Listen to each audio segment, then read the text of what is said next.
தாவேக தலைவர் விஜய் திருச்சி மரக்கடையில் தனது முதல் தேர்தல் பரப்புரையை மேற்கொள்ள உள்ளார்.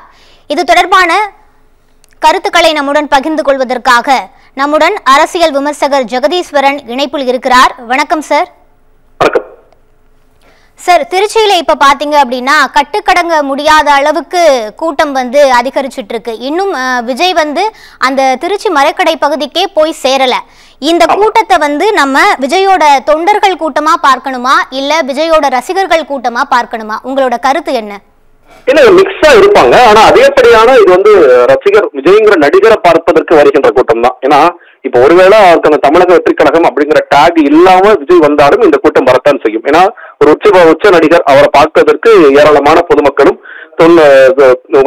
ரசிகர்களும் வரத்தான் செய்வாங்க. அதனால அது ஒரு மிக்சடு கவுது அப்படின்னு சொல்லி இது ஓட்டர் வாக்காளா மாறுபடும், வாக்காளர் மாறக்கூடிய வாய்ப்புகளும் இருக்கு. ஏன்னா அவர் ஒரு பெரிய மாற்றம் நினைக்கின்ற இந்த கூட்டத்துல வந்திருக்கிறவங்க இவர் தான் மாற்று சக்தி, இவர் பெருசா நிறைய புரட்சிகள் எல்லாம் பண்ண போறாரு அப்படின்னு நினைக்கின்ற கூட்டம் அது வாக்குகளாகவும் மாற்றக்கூடிய சக்தியாகவும் இருக்கும்.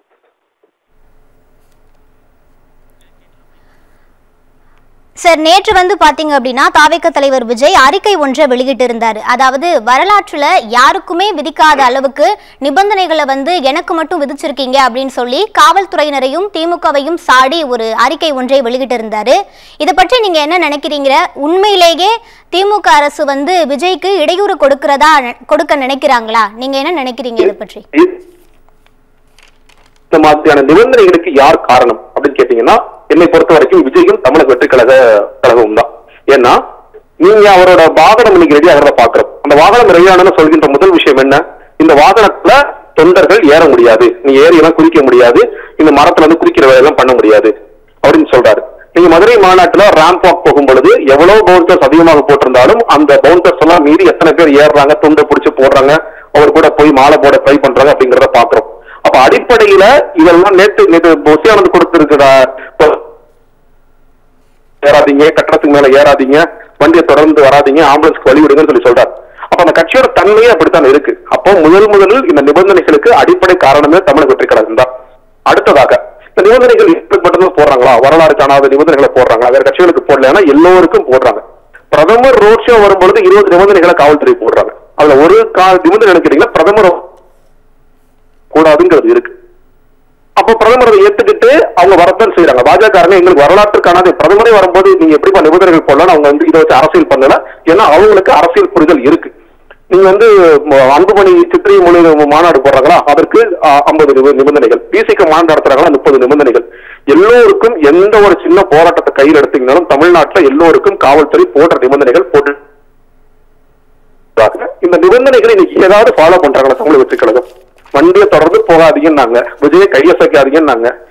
இது எல்லாத்தையுமே காட்டுல பார்க்க விடப்பட்டது. அதுக்காக காவல்துறை உடனே இல்ல சார் நீங்க வண்டியை நிப்பாட்டுங்க, ஊருக்கு போங்கலாம் சொல்லல. சரி, ஓகே, வந்துட்டீங்க, உங்களோட ஆயிரக்கணக்கான தொண்டர்கள் வர்றாங்க, பரவாயில்ல, நீங்க அவங்கள பாருங்க, பேசுங்க, நீ தொடர்ச்சியா அந்த பயணத்தை மேற்கொள்ளுங்க தான் சொல்றாங்களே தவிர அவங்க உடனே ரெஸ்ட்ரிக்ஷன்ஸ் போட்டு நீ வண்டி விட்டு இறங்கு, நீ இந்த மாதிரி நாங்க சொல்ற பேச்சு எதுவுமே கேட்க மாட்டேன், அதனால பெரிய டிராபிக் ஜாம் ஆயிடுச்சு, ஒரு 17 பேர் மயக்கம் போட்டாங்க அப்படின்னு சொல்லவும் கிடையாது.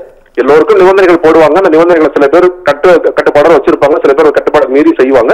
ஆனா காவல்துறை அவங்க வழக்கம் போல போடுகிற நிபந்தனைகள் போட்டுட்டு தான் இருப்பாங்க.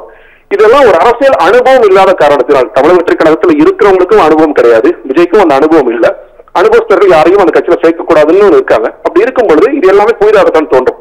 அவர்களுக்கு அரசியல்னா என்னன்னு தெரியாத காரணத்தினால் இது விஜய்க்கு எதிராக தான் செய்யறாங்க அப்படின்னு அதை மாற்றுவதற்கான முயற்சிகளை அவர் மேற்கொள்கிறார்கள். அவ்வளவுதான்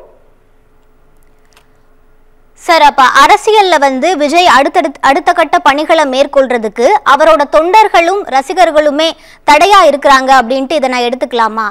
இல்லைங்க, விஜயே ஒரு தடையா தானே இருக்காரு. விஜய் இப்ப என்ன பெருசா அரசியல் செஞ்சுட்டாரு? விஜய் அவர்கள் இந்த 1.5 வருஷத்துல செஞ்ச அரசியல்ங்கிறது என்ன? ஆக்கப்பூர்வமா அவர் இந்த விஷயம் செஞ்சிருக்காரு. ஒரு பிரச்சனைகளுக்கான ஒரு ஆக்கப்பூர்வமான தீர்வை முன் வச்சிருக்காரு. ஒரு பெரிய போராட்டத்தை ஒரே ஒரு போராட்டமா செஞ்சாரு. பல போராட்டங்களை கையில் எடுத்துட்டாரு. பொதுமக்களுக்காக எல்லா இடங்களும் நிற்கிறாரு, இல்ல கட்சிக்காரங்க நிக்கிறாங்க அப்படின்னு இருந்தா நீங்க தொண்டர்கள் தடையா இருக்காங்க கேள்வி கேட்கலாம். விஜயே என்ன வேலை செய்யறாரு ஒரு கேள்வி இருக்கிறார். முழு நேர அரசியல்வாதின்னு தன்னை டிக்ளேர் பண்றாரு. ஆனா வாரத்துல 6 நாள் நான் வீட்டுல தான் இருப்பேன், வீட்டுல சும்மா தான் இருப்பேன், ஒரே ஒரு நாள் தான் நான் வெளியே வருவேன்னு சொல்லி சொல்றாரு. இந்த அரசியல் இந்த மாதிரியான ஒரு அரசியலை தமிழ்நாடு எங்கேயுமே பார்க்காது. ஒரு சின்ன ஒரு லெட்டர் கட்டி கூட வாரத்துல 5 நாட்கள் செயல்படும், 6 நாட்கள் செயல்படும், 1 நாள் தான் லீவ் எடுத்துக்குவாங்க. ஆனா முழு நேர அரசியல்வாதின்னு சொல்ற விஜய் என்ன பண்றாரு, நான் ஒரு நாள் தான் செயல்படுவேன், 6 நாள் வந்து நான் ரெஸ்ட் எடுத்துவேன்னு சொல்லி சொல்றாரு. இது எந்த விதமான அரசியல்? இது வரலாறே காணாத ஒரு அரசியல். ஆனா அவங்க சொல்றது என்ன, இதை வச்சு நீங்க இதனாலதான் பல பல விவாதங்கள்லாம் ஏற்பட போகுது, எங்க அண்ணன் வெளியே ஒரு நாள் வந்தாலே போதுமானது ஒன்று அப்படின்னு அவங்க நினைச்சுக்கிறாங்க. அது எல்லாமே வந்து இன்னைக்கு கொஞ்சம் பேர் மாறுவாங்க.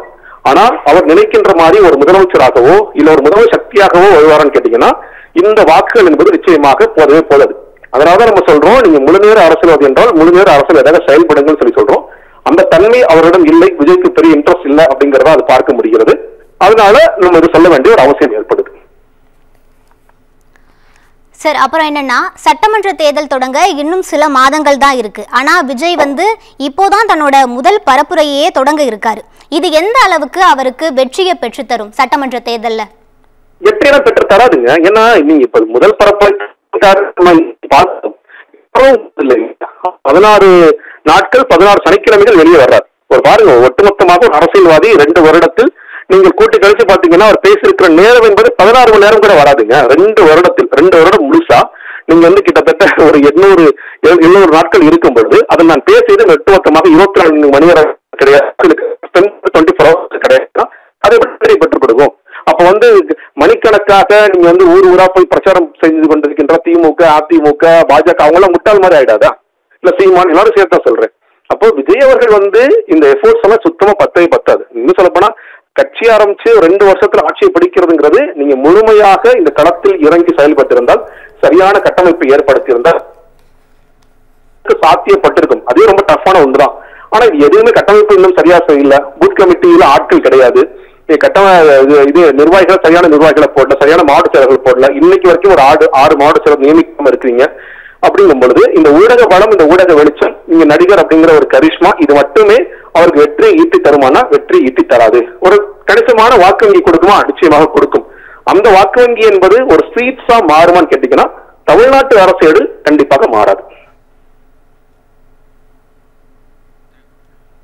நன்றி சார். இணைப்பில் வந்து உங்களது கருத்துக்களை பகிர்ந்தமைக்கு நன்றி.